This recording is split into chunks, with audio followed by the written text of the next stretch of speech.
Bây giờ chúng ta sẽ quay hai bài này ha, cho các chị mình sẽ đi sớm với các chị.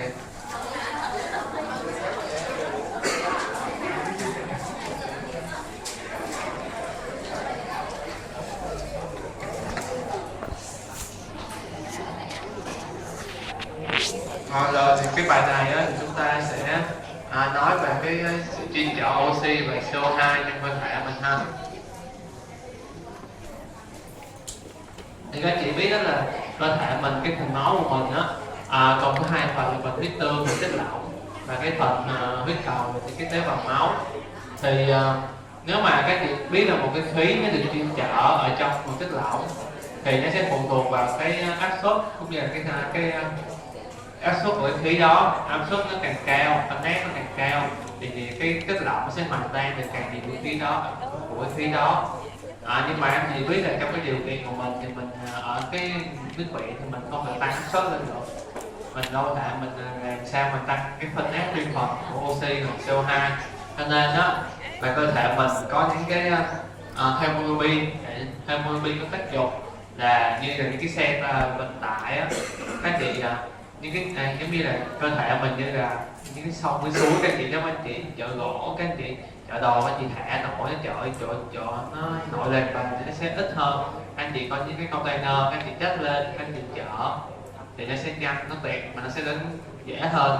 Thì hemoglobin nó khi mà có mặt của hemoglobin sẽ giúp mình tăng cái chuyên chở của oxy lên 70 lần và tăng cái chuyên chở của CO2 lên 7 lần.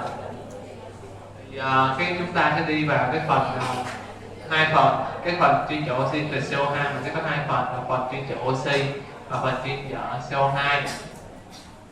Thì thứ nhất là mình đi vào cái phần chuyên chở oxy. Thì chuyên chở oxy của mình thì các chị biết là oxy mình sẽ chuyên chở với hai dạng là dạng hòa tan và dạng gắn hemoglobin. Thì cái dạng hòa tan là cái dạng mà mình sẽ hòa tan trực tiếp từ oxy hòa tan trực tiếp vào trong huyết tương của mình. Thì cái dạng này á sẽ là dạng yếu, thứ yếu rồi, không có quan trọng. Nó sẽ chiếm là 3% cái tổng cái lượng mà oxy được máu mình chuyên chở. Và cái dạng oxy gắn với hemoglobin là cái dạng chuyên chở chủ yếu của cơ thể mình, nó sẽ chiếm 97% ha. Bây giờ chúng ta sẽ đi vào từng cái dạng. Thì dạng đầu tiên là dạng oxy với dạng hòa tan. Cái dạng oxy với dạng hòa tan là các chị biết nó sẽ phụ thuộc vào phân áp oxy ở trong cái phế nang của mình. Các chị thấy đây cái sơ đồ bên ngoài này, các chị trục đứng đây là cái trục mà cái số ml oxy trong 100 ml máu mình chuyên chở được. Cái trục ngang ở đây của mình là cái phân áp oxy ở phổi. Thì các chị biết cái phân áp oxy ở phổi mình nó sẽ tỷ lệ thuận với lại cái lượng cái lượng oxy chuyên chở sẽ tỷ lệ thuận với lại phân áp oxy ở phổi. Nên phân áp oxy của mình càng tăng thì cái lượng oxy hòa tan trong máu mình sẽ càng nhiều. Sẽ tăng cái tăng bao nhiêu thì cái lượng sẽ tăng tương ứng. Nhưng mà các chị biết là oxy của mình á, cũng như là một cái thức ăn như là thuốc, các chị uống thuốc nhiều các chị bị ngộ độc thuốc, các chị ăn nhiều thì các chị sẽ bị tiểu đường vân vân ha. Oxy cũng vậy. Oxy nếu mà hòa tan trong cơ thể nhiều mình sẽ cũng gây ra ngộ độc cho môn, mình cũng sẽ bị ngộ độc oxy. Và không có ngộ độc thì có thể là người ta thấy khoảng 1.500 cholesterol khi mà trong phân áp oxy trong phổi mình 1.500 cholesterol thì có thể là ngộ độc mol của oxy. Và chúng ta đến cái dạng chuyên chở thứ hai là cái dạng mà gắn với hemoglobin. Thì cái dạng chuyên chở oxy mà gắn với hemoglobin ở đây á, mình sẽ một phân tử hemoglobin các chị biết rồi ha, mình sẽ còn 2 cl alpha, 2 cl beta. Thì một phân tử hemoglobin sẽ gắn được 4 phân tử oxy.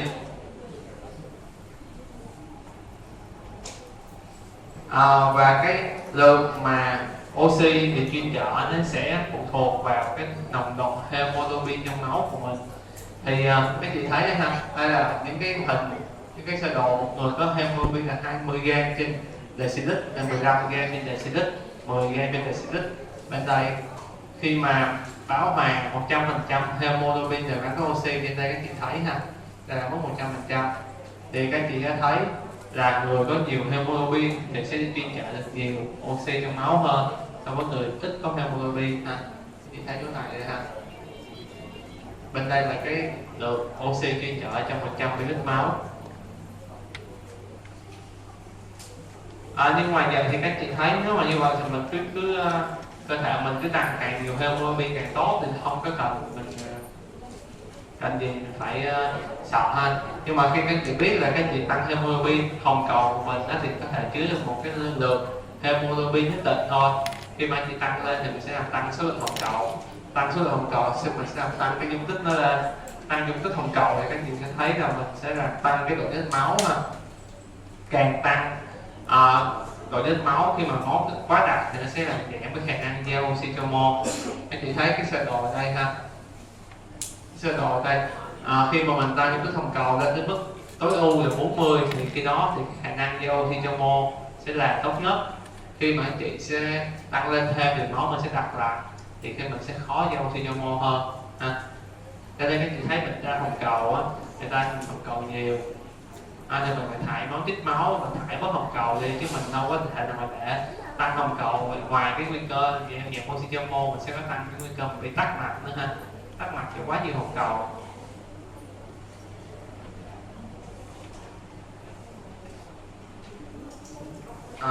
Rồi để mà biểu diễn cái sự tương quan giữa oxy với lại tương quan với cái oxy và cái hemoglobin, thì lúc nãy cái oxy hòa tan thì mình thấy nó tương quan với dạng tuyến tính, và cái oxy và gắn với hemoglobin thì nó sẽ có cái dạng đường cong giống như trên slide các chị thấy ha. Và cái đường cong này thì mình sẽ người ta đặt tên là đường cong bạch rốt. Đường cong bạch rốt này sẽ có hai phần. Ở đây là cái phần đường ngang, đây là cái phân áp oxy, cái trục cứng của mình sẽ là cái phần trăm mà hemoglobin bảo hòa oxy hay là hemoglobin gắn với oxy đó.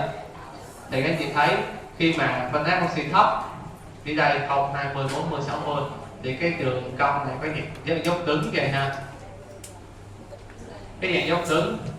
Và ở phía trên đây phân áp oxy cao thì đường cong sẽ đi ngang qua, và đường cong đây là đường cong dạng sigma. Thì cái dạng sigma này nó không có tương quan tuyến tính, đó là do khi mà hemoglobin gắn với oxy thì gắn với oxy thứ nhất thì sẽ làm tăng cái ái lực của nó với oxy thứ hai. Oxy thứ hai sẽ dễ gắn hơn, trên đường cong có dạng đường sigma. Và cái đoạn dưới của cái đường cong này nó có dạng dốc cứng, vì các chị biết là khi mà giao oxy cho mô, mấy anh chị nhớ cái phần đầu tiên phân áp oxy của mô của mình là trừ 40 mm/h, có nghĩa là nó dưới 40. 40 là phân áp oxy tại tĩnh mạch, ở trong mô kẽ mô trong tế bào mình nó là dưới 40. Cho nên đó là cái dạng dốc cứng như vậy để giúp cho hemoglobin dễ nhường oxy cho mô. Đây các chị thấy ở đây ha, khi mà nó dốc cứng như vậy thì phân áp oxy thay đổi một cái khoảng nhỏ, thay đổi một lực nhỏ, ví dụ từ 40 cho tới 20 mm/h.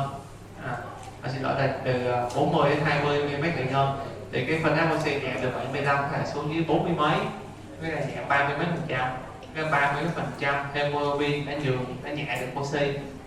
Còn ví dụ trên đây các chị thấy nè, từ mức 60 80 đây cuối cùng một cái mức giảm 20 mm/h, nhưng mà phân áp oxy giảm từ 89, đây có thể là khoảng chừng từ 95 thì đến 59 mới giảm được 6%. Có nghĩa là cái chỉ có 6% oxy đang gắn với hemoglobin được nhả ra, nó sẽ ít hơn. Nhưng mà cái đoạn đường cao này á thì nó không có dùng cho mô, mà nó sẽ đường cao này sẽ là cái đoạn mà nó diễn ra tại phế nang của mình. Phế nang của mình các chị biết là phân áp oxy nó cao, thì cái phế nang ở đây nó giúp mình hạn chế mình ngộ độc, hạn chế mình bị ngộ độc oxy. Các chị thấy nè, ở cái mức mà phân áp oxy phế nang là 100 mm/h thì gần như 97-98% hemoglobin đang gắn với oxy rồi. Mình đã cân bằng rồi. Cái các chị thấy nếu mà 100 mm/h mà hemoglobin vẫn chưa gắn đủ với oxy thì như vậy thì mình sẽ phí công của mình. Và các chị thấy khi mà mình tăng cái phân áp lên 600 mm/h thì các chị thấy nè, ở đây thì với lúc đó thì 100% hemoglobin mới bảo hòa của oxy. Và trên đây các chị thấy cái đường cong bạch rốt này, các chị thấy cái phân áp oxy BaO2 của động mạch là 95 mm/h thì ứng với là 97% cái hemoglobin gắn với oxy. Các chị thấy một cái mức này là mức 60 mm thủy ngân thì có 89% là hemoglobin gắn với oxy. Thì người ta định nghĩa cái suy hô hấp mà giảm oxy là khi mà cái phân nát oxy của mình giảm dưới 60 mm thủy ngân.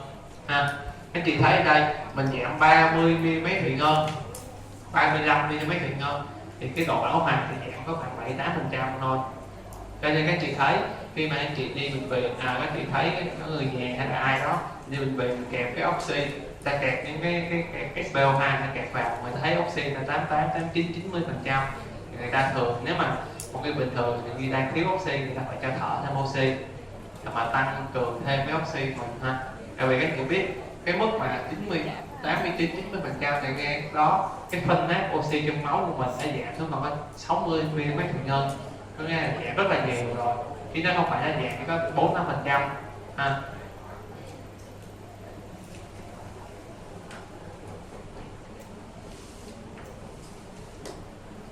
Và một cái chỉ số khác dùng mình là biểu hiện cái ái lực của hemoglobin oxy là mình sẽ dùng chỉ số B50. Chỉ số B50 đây là cái phân nát oxy tại đó 50% hemoglobin máu hoặc oxy. Bây giờ B50 ví dụ như là ở mức là 30 mm 30 mm thủy ngân thì có 50% hemoglobin máu hoặc oxy, thì mình nói là cái B50 mà là 30 mm thủy ngân. Và B50 này tăng thì có nghĩa là chứng tỏ là oxy giảm ái, hemoglobin giảm ái lực với oxy. B50 giảm thì hemoglobin tăng ái lực với oxy. Các chị có thể thấy ở đây cho các chị, đây để chị B50 thì vậy sự B50 mình 27 mm thủy ngân là 50% ở ngoài oxy. Nếu mà B50 mình tăng lên đây, ở đây nha, giả sử ngang mức 50 đây mà mình tăng lên 40, có nghĩa là ngang mức 40 mm thủy ngân thì mới được 50% hemoglobin bão hòa của oxy. Thì như vậy các chị thấy là cái hemoglobin đang là giảm máy lực oxy nha các chị. Và đường con lót đây là nó lệch phải, con đâu là đang lệch phải. Và B50 giảm, B50 giả sử B50 giảm xuống ngang mức đây, các chị thấy là đường con lót là lệch trái đó này, và ái lực của hemoglobin tăng, có nghĩa là khi này hemoglobin khó dùng oxy hơn. Còn ở cái đường bên đây thì các chị thấy hemoglobin sẽ dễ dùng oxy hơn, ở cái phân nát oxy nó cao, nó nhường rồi còn cái kia giữ chặt hơn, phải xuống thấp, ở trên là thật là nhiều thì nó mới nhường oxy.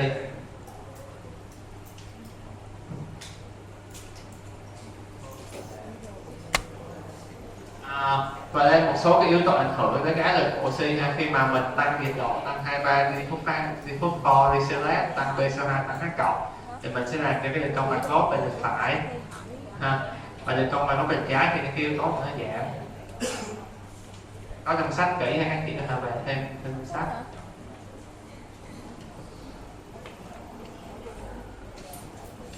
Thì cái này chúng ta chỉ nói nhanh qua ha. Thì các chị biết là trong cơ thể mình hemoglobin sẽ có hai, khi sinh lý sẽ có hai phần dạng là những cái hemoglobin có khả năng gắn với oxy và những hemoglobin bất thường. Hemoglobin bất thường là những cái hemoglobin mà không gắn được với oxy, ví dụ như là methemoglobin, subhemoglobin. Và cái thì bình thường khi mà mình đo độ bão hòa oxy á thì mình sẽ tính là cái hemoglobin gắn với oxy chia cho tổng cái lượng hemoglobin có khả năng gắn oxy, người ta gọi là độ bão hòa chức năng.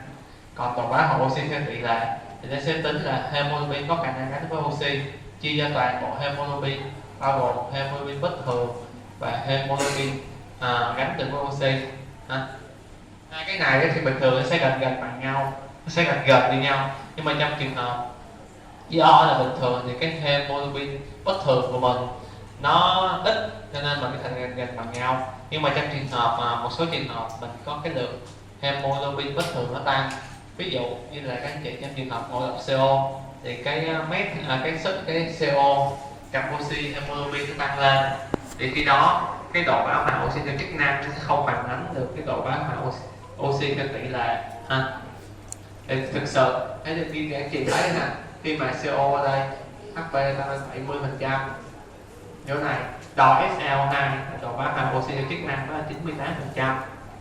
Nhưng mà thực sự khi đó thì cái lượng oxy, cái hemoglobin gắn với oxy thực sự của mình khi đó nó chỉ có là 27,8% thôi ha, 28,7% chứ không phải 98%, là do cái công thức tính của nó ha. Rồi tóm gọn lại thì oxy mình được chuyên trở với hai dạng là oxy hòa tan và oxy gắn với hemoglobin. Oxy hòa tan là chuyên trở ít hơn, nhưng mà tuy thể sẽ dùng oxy với dạng hòa tan. Và cái tương quan với lại cái phân áp oxy là tương quan tuyến tính. Oxy kết hợp thì sẽ là chuyên trở chủ yếu. Và khi mà oxy được chuyên trở đến mol thì mình sẽ được khuếch tán vào trong mô kẻ, thì khi đó nó cũng sẽ trở thành oxy hòa tan nằm ở trên ti thể sử dụng ha. Và cái này thì nó sẽ tùy thuộc cái oxy mà cái dạng kết hợp sẽ tùy thuộc vào cái lượng hemoglobin của mình. Ở đây ha các anh chị, cái này thì các anh chị thấy lúc nãy ha, phân áp oxy trong động mạch của mình là 95, phân áp oxy của mol ở đây ha, và đây là phân áp oxy ở tĩnh mạch. Thì khi đi qua mol thì nó sẽ cân bằng và trở thành phân áp oxy trên tĩnh mạch. Và đây là những cái chỉ số mà nó nhường oxy. Thì bình thường như vậy mỗi phút mình sẽ nhường được khoảng 250 ml oxy cho mol.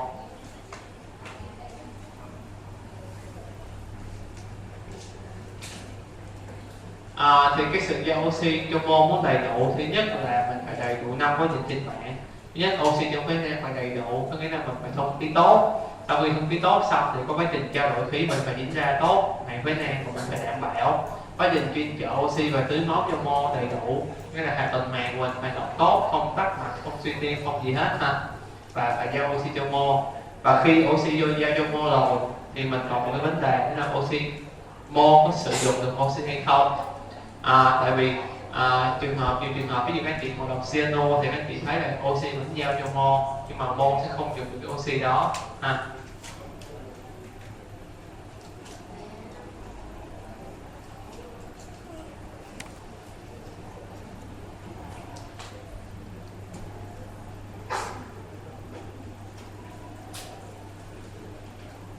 Rồi sau khi mà giao oxy cho mol xong thì tại mol thì mình sẽ diễn ra cái quá trình lấy CO2. Thì quá trình lấy CO2 này đó, cái gì thấy nè, phân áp CO2 trong mol lớn hơn phân áp CO2 trong máu động mạch, cho nên là CO2 sẽ đi vào trong máu mình thành máu tĩnh mạch. Bình thường thì mình sẽ thải được khoảng 200 ml CO2 các anh chị.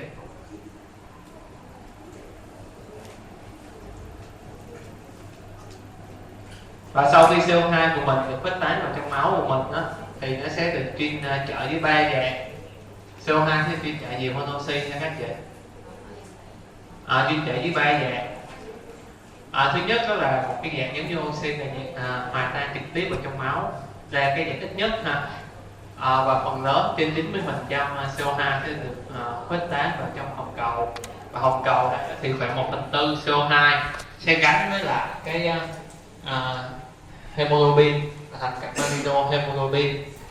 Và cái phần chủ yếu khoảng 70% chủ yếu của CO2 sẽ được cái mang carbonic anhydride thì thủy phân thành cái ion H cộng và cái HCO3 trừ. Và cái H cộng HCO3 trừ sẽ được chuyên trở đến phổi, và đến phổi sẽ kết hợp thành HCO2 và thải ra ngoài. Như vậy các chị thấy ha, thành phần mà chuyên trở chủ yếu của CO2 ở trong máu của mình sẽ là dưới dạng ion bicarbonate, HCO3 trừ. Khác với oxy, oxy thì có hai dạng thôi, là dạng gắn với hemoglobin và dạng hòa tan. Còn CO2 thì có thêm cái dạng nữa là cái dạng chuyên trở dạng ion bicarbonate. Và cái dạng ion bicarbonate này sẽ là cái dạng chuyên trở chủ yếu của CO2 trong cơ thể của mình. Nó sẽ chiếm gần 3/4 cái lượng CO2 chuyên trở trong cơ thể của mình ha.